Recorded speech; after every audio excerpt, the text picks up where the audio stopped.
Praise the Lord. இன்று தவக்காலம் 4ஆம் நாள். இன்றைய வாசகத்தில் சுட்டிக்காட்டி குற்றம் சாட்டுவதை நிறுத்திவிடு என்று ஆண்டவராகிய கடவுள் கூறுகிறார். அதிகமான மக்கள் இந்த தவறில் விழுந்து விடுகிறார்கள். சரியான புரிதல் இல்லாமலும் அங்கு என்ன நடந்தது என்று முழு உண்மையை அறிந்து கொள்ளாமலும் பிறரை குற்றம் சாட்டுகிறார்கள். இதனால் பாதிக்கப்படுகிறவர்கள் அவர்கள் சொன்ன பொய்யான வார்த்தைகளை தாங்க முடியாமல் மனதளவிலும் உடல் அளவிலும் பாதிக்கப்படுகிறார்கள். ஆண்டவராய் இயேசு இந்த நற்செய்தி மிக அழகாக சொல்கிறார். நோயுற்றவருக்கே மருத்துவர் தேவை என்றும் பாவிகளையே மீட்க வந்தேன் என்றும். இதை 2 செய்திகளை நமக்கு கூறுகின்றார். குற்றம் சாட்டுகின்ற மனநிலை கொண்டவர்களுக்கு மருத்துவராக இருக்க விரும்புகிறார் ஆண்டவர். அந்த மனிதர்கள் மாற வேண்டும் என்றால் இயேசு ஆண்டவர் தருகிற மருந்தினை உண்ண வேண்டும். அதாவது அவரது வார்த்தைகளை ஏற்றுக்கொள்ள வேண்டும். 2வதாக பாவிகளை மீட்க வந்தேன் என்கிறார். ஒருவேளை நீங்கள் குற்றம் சாட்டுகிறவர்கள் தவறு செய்தவர்களாக இருந்தால் அந்த பாவத்தில் இருந்தும் குற்றம் சாட்டுகிற உங்களிடமிருந்தும் அவர்களை மீட்க வந்தேன் என்கிறார் இயேசு ஆண்டவர்.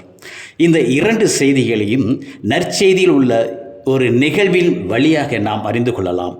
ஒரு பெண்ணை இயேசுவின் முன்பாக நிறுத்தி இவள் விபச்சாரம் செய்யும் போது கையும் மெய்யுமாக பிடிக்கப்பட்டால் மோசையின் சட்டப்படி கல்லால் எறிந்து இவளை கொல்ல வேண்டும். என்ன சொல்கிறீர் என்று இயேசுவிடம் கேட்கிறார்கள். இயேசு குனிந்து தரையில் எழுதி கொண்டிருக்கிறார்.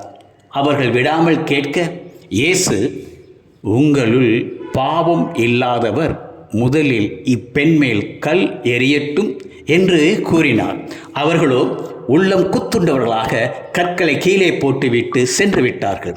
கிறிஸ்துவுக்குரியவர்களே, குற்றம் சாட்ட வந்தவர்கள் நோயாளிகள்.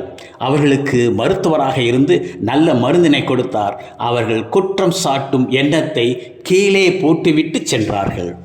நமக்கும் இயேசு இதைத்தான் சொல்கிறார், குற்றம் சாட்டும் எண்ணத்தை கீழே போடுங்கள் என்று. ஒரு பாவியால் மட்டுமே மற்றவரை பாவி என்று குற்றம் சாட்ட முடியும் என்பதையும் மறந்து விடாதீர்கள். 2வது, பாவிகளை மீட்க வந்தேன் என்கிறார்.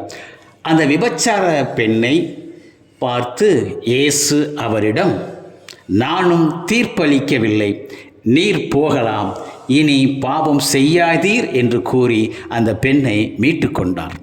கிறிஸ்துவுக்குரியவர்களே, எத்தனை காலத்திற்கு நாம் நோயாளியாக இருக்கப் போகிறோம்? எத்தனை காலத்திற்கு நாம் பாவியாக வாழப்போகிறோம்? உங்கள் முன்பாக இயேசு குனிந்து தரையில் எழுதி கொண்டிருக்கிறார். என்ன எழுதுகிறார் தெரியுமா? இனி அந்த பாவத்தை செய்யாதீர்கள் என்று. Praise the Lord.